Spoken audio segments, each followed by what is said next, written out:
जब राजनीति के मंच से मां की इज्जत लांघने लगे और जवाब में सड़कों पर खून बहने लगे तो समझ लीजिए ये लोकतंत्र नहीं, दंगों की तैयारी है।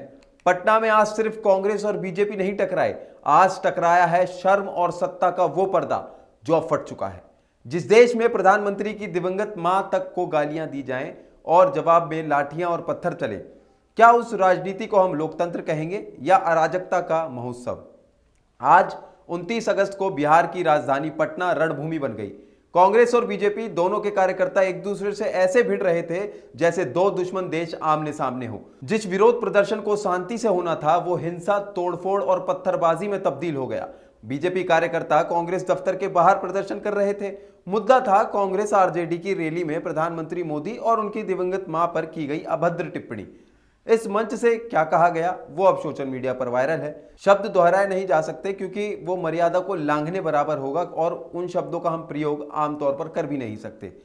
और इस गंदे बयान का जवाब देने पहुंचे बीजेपी कार्यकर्ता, लेकिन जवाब क्या था? गेट तोड़ा गया, कांग्रेस दफ्तर में घुसकर लाठियां चलाई गई, ऐसा कांग्रेस का दावा है।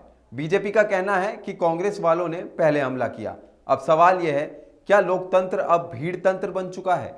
क्या एक विवादित बयान का जवाब लाठी और पत्थर से दिया जाएगा? कांग्रेस कहती है बीजेपी के लोग गुंडागर्दी कर रहे हैं, बीजेपी कहती है कांग्रेस खुद नफरत का मंच बन चुकी है।